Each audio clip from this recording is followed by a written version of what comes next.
¿Y hay alguna pauta o alguna acción que uno realiza como para saber que está en el camino, que está tratando de llegar a ese equilibrio o o que logró el equilibrio por ahí en un aspecto? O sea, ¿cómo me doy cuenta yo que estoy caminando hacia eso o que logré el equilibrio en algún momento?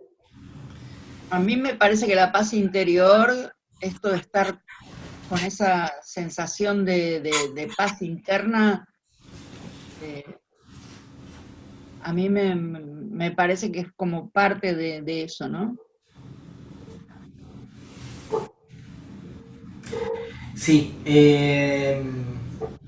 estar en un modo mucho menos reactivo y más proactivo es un indicio de eso. Eh, Sentir que uno no se pelea con las cosas que van sucediendo, o con la gente, o con los acontecimientos, es un indicador también, no de resignación, sino de aceptación. A mí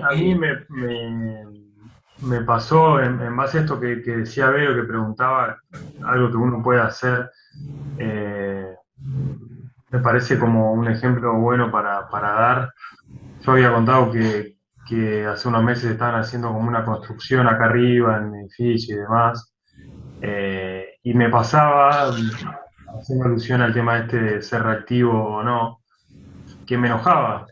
Me enojaba mucho y de hecho le conté a Fer el otro día en terapia que me llegué a enojar y llegué a pegar una piña al respaldo de la cama, por ejemplo, ¿no? A ese nivel de enojo. Creo que esto fue en febrero más o menos. Eh, y me pasó el otro día, a la tarde, que después de haberme levantado y demás, volvieron a hacer algunos ruidos y yo, o sea, no fui reactivo frente a los ruidos, sino que hasta me caí de risa porque digo, la puta madre, es la señal de que todavía hay cuestiones dentro mío que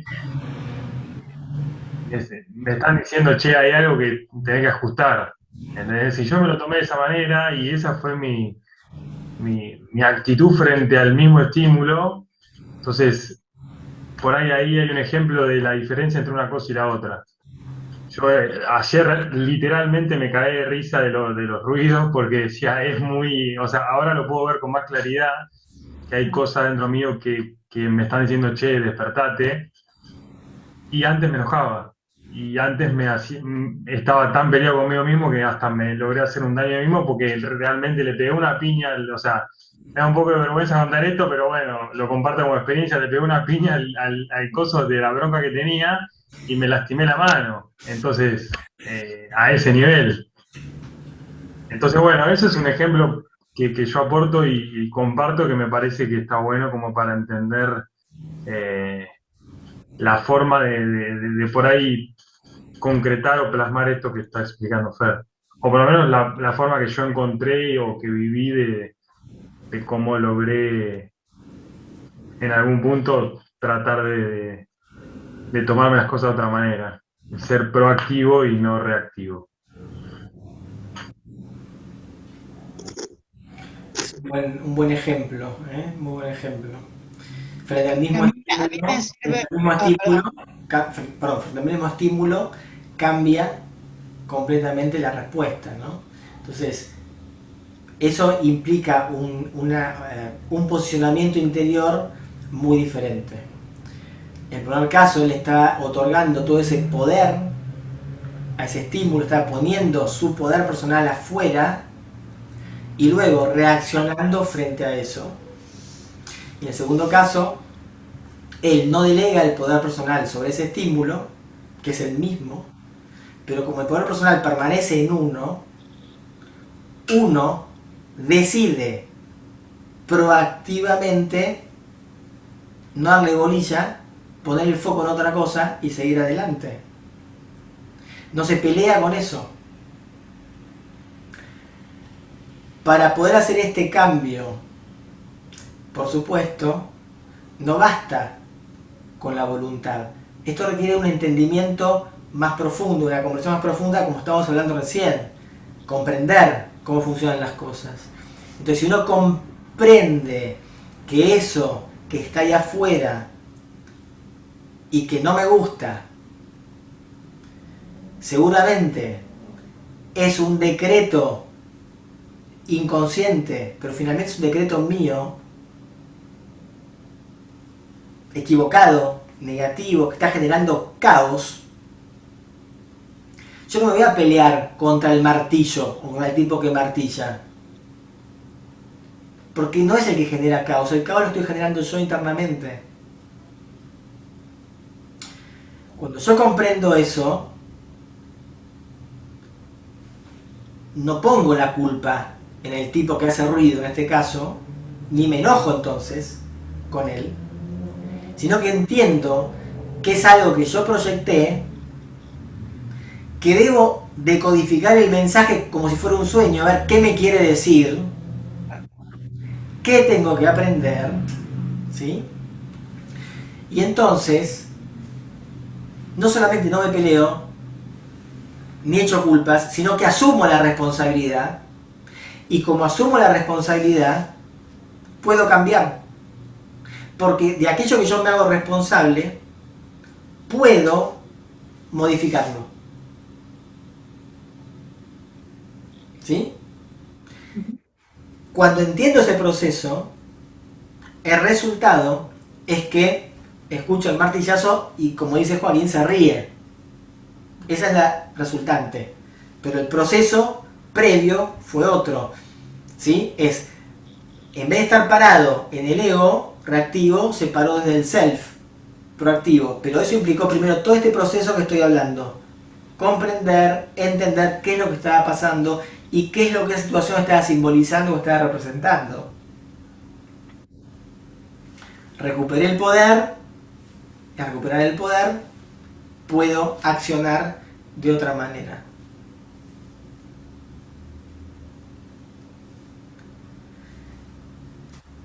Entonces nunca se le puede dar el poder a los acontecimientos, a las situaciones, a las personas, a los lugares. El poder es personal, uno lo asigna. Lo que pasa es que la asignación del poder que hacemos nosotros es en gran mayoría inconsciente, inconscientemente. Entonces hacemos cualquier cosa, generamos caos, creamos caos. Estamos haciendo atribuciones de valor inconscientes. Eso nos lleva a valorar más las cosas, y valorar más las cosas nos lleva a priorizar mal también las cosas. Entonces, si yo no valoro bien, adecuadamente cada cosa, no priorizo adecuadamente. Ahora, yo no voy a poder priorizar adecuadamente ni valorar adecuadamente, ¿sí?, mientras no sea consciente del proceso. Yo tengo que ser consciente de este proceso. Y cada asignación de valor, como estamos, una parte de nuestro ser está en este plano, este mundo de la acción, Malhut, o en este plano dual, va a tener algo de pérdida, algo de ganancia. Es como que si ustedes se quieren ir a comprar un par de zapatos y van a la zapatería y miran un montón de zapatos, o van a varias zapaterías incluso, y buscan el mejor par de zapatos, y por ahí les gustaron 3 pares de zapatos o 4, pero ustedes dicen tengo que comprar uno, por lo que sea, porque quiero comprar uno, porque tengo plata para comprar uno, por lo que sea. No puedo comprar los 3. Bueno, esa elección que tienen que hacer, que es atribuir valor, cuál vale más para mí, cuál es mejor para mí, cuál considero que me queda mejor, etcétera, etcétera, etcétera, lo que uno considere, va a implicar que yo me lleve ese, pero deje los otros. ¿Se entiende? Esto sucede permanentemente en el mundo este de la acción. cada acción que yo tome, cada curso de acción que tome, va a implicar que no tome otro. Y lo que hablábamos al principio de todo. Entonces, volvemos a eso. Yo puedo tener un montón de instrumentos de evaluación y hacerlo conscientemente y evaluar un montón de cosas y tomar la mejor decisión posible. Pero no hay una certeza absoluta de que este rumbo que tomé, de que este camino que tomé, sea mejor que el otro. Finalmente para mí. O sea más fácil. O tenga menos obstáculos. No lo puedo saber. Entonces, finalmente es también asumir un riesgo. Pero es muy distinto asumir un riesgo conscientemente, o sea, siendo consciente de ese riesgo, habiendo valorado adecuadamente las cosas como estabas hablando antes, a hacerlo a tontas y locas, es decir, tate, ti, suerte para mí, bueno, dale, voy por acá. No es así, porque con el tate, ti vos podés también tener, entre comillas, la suerte de que te fue bárbaro por ese camino. Pero estamos en un universo probabilístico, entonces estadísticamente hablando, la probabilidad de que con el tate, ti te vaya bien es mínima. En el caso contrario, haciendo un examen exhaustivo de la situación, asignando sentido correctamente, asignando valor y entonces otorgando prioridades, es mucho más altamente probable que cuando yo elijo ese curso de acción me lleve a donde yo quiero ir realmente. ¿Se entiende? Un ejemplo también muy simple. Yo tengo un examen en la facultad. Entonces, decido estudiar para zafar. Voy a estudiar lo mínimo indispensable. Como para zafar, como para un 4 y yo voy a dar el examen y tengo, entre comillas, la suerte de que lo que me preguntan es lo poco que estudié. Justo esas cosas que estudié, justo he preguntado en eso. Y me dicen, muy bien, está aprobado, tiene un 10, o tiene un 8, o tiene un 7, no importa, una nota buena. Yo voy a poner contentísimo, pero es muy claro que ese resultado no es justo respecto de lo que yo di. Es decir, ese recibir no es justo, no está en equilibrio con lo que yo di. Hay un desequilibrio, un desfasaje. Y uno internamente lo sabe. Sí, no va a decirle al profesor, cambiame la nota, bajame y poneme un 4 porque estudié para zafar. No, vas a ponerte contento y te quedás con esa nota, pero vos sabés que no te la mereces. ¿Sí? Ahora, es una cuestión de probabilidades. ¿Qué es más probable? ¿Que estudiando para zafar me pase esto? ¿O que estudiando para zafar termine desaprobando? Y es altamente más probable, mucho más probable, que si estudio para zafar termine desaprobando. Mucho más probable. Que en vez de hacerme las 4 preguntas que yo sabía, me hagan otras 4 preguntas de las que yo ni leí. Ahora, ¿es certero? No, es estadística. El universo este es probabilístico. Del mismo modo al revés. Estudio para un examen y dejo todo y me rompo todo y le dedico un montón de tiempo y de energía y de esfuerzo y de concentración. Y digo, estoy preparado para un 10.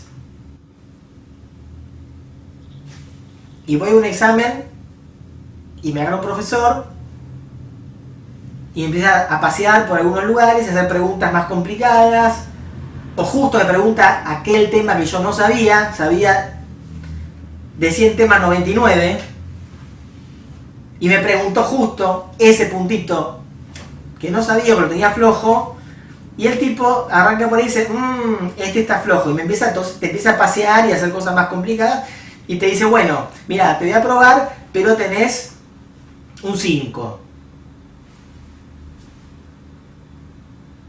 Y vos decís, pero pará, qué injusto, pues yo estudié, yo no sé para un 5, yo sé que merezco más.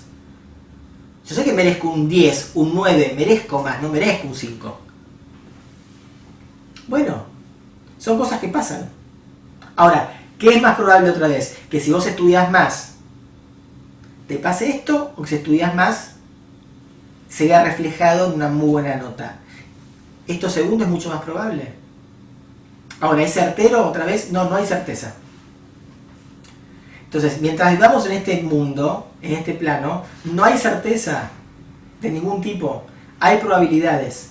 Y yo me tengo que conformar y entender que son las reglas del juego. Entonces, toda acción que yo tomo implica asumir un riesgo. Eso lo tengo que entender, porque no hay vuelta que darle. Ahora, lo que también tengo que entender es que yo tengo que tener los elementos para valorar correctamente ese riesgo. Y entonces, conscientemente, elijo aquel camino que para mí supone el riesgo menor. En este caso sería, en el caso del examen de la facultad, estudio lo más posible para intentar aprobar. ¿Está bien? ¿Tengo garantías? Ninguna. Ninguna. Entonces, no importa. Hablamos al principio como de la pandemia y es lo mismo. Es lo mismo. Uno se queda reactivo frente a todo lo que pasa y escucha la cantidad de muertos y de infectados y el colapso sanitario y que las vacunas no llegan. Nos quedamos con todo eso y encima nos encerramos y no vemos la luz del sol y viene el invierno y baja la temperatura y nos deprimimos todavía más porque etcétera, etcétera. Entonces termino reactivo y termino mal emocionalmente y puedo incluso terminar mal físicamente, es decir, me puedo hasta enfermar, ¿sí? O decido valorar las cosas de otra manera, hacer todo lo posible, es decir, tomar todos los cuidados posibles que tengo que tomar. Ya sé que estoy súper informado. ¿Para qué quiero tanto exceso de información? De seguir el día a día la cantidad de muertos y de infectados. ¿Qué me aporta en mi vida? No. Si ya sé cómo me tengo que cuidar, sé lo que tengo que hacer y sé lo que no tengo que hacer. Listo. Hago eso y trato, dentro del contexto, de seguir adelante con mi vida lo más normalmente que pueda. De esa manera, entonces, hacemos una elección. ¿Sí? Es decir, no me voy a quedar encerrado en casa.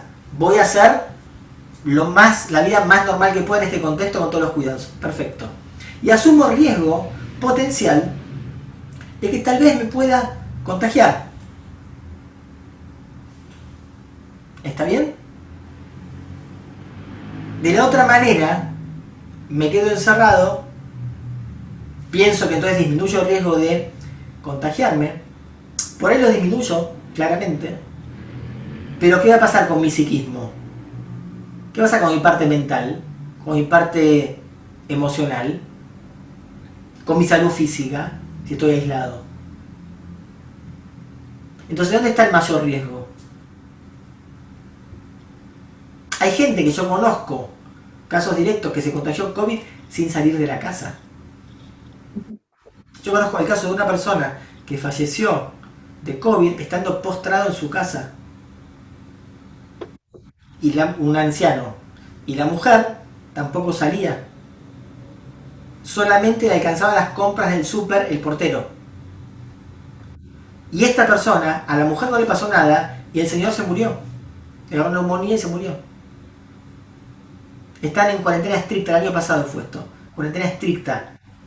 No entraba nadie, no hacía nadie en ese departamento. Entonces, lo importante no es si hay riesgo o no, es cómo uno lo valora. Si uno concientiza las cosas, si uno toma las decisiones lo más conscientemente que uno pueda tomarlas, si uno entonces otorga prioridades, sabe siempre que en este plano, que es una balanza de dos platos, ¿sí? Hay movimientos oscilatorios. No se puede todo.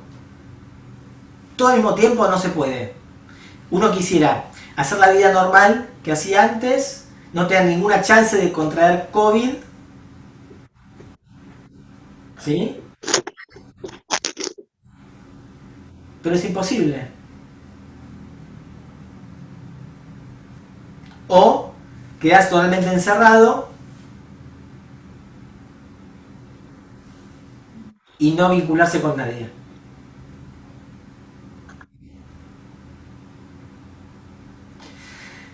Así que finalmente es una cuestión de otorgar valor conscientemente a las cosas, que generalmente lo hacemos de manera inconsciente, establecer orden de prioridades y entonces en base a eso aceptar y asumir niveles de riesgo. La probabilidad, si hacemos esto bien, es que las cosas nos salgan bien.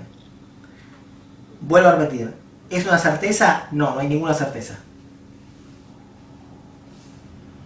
Pero la probabilidad contraria es que si yo hago todo mal y otorgo mal el valor y establezco mal las prioridades, es mucho más probable que las cosas me salgan mal. Nuevamente, ¿es así de certero? No. Pero finalmente, como no hay certeza, la única certeza que tenemos es esa, que no hay certeza, que todo es incierto.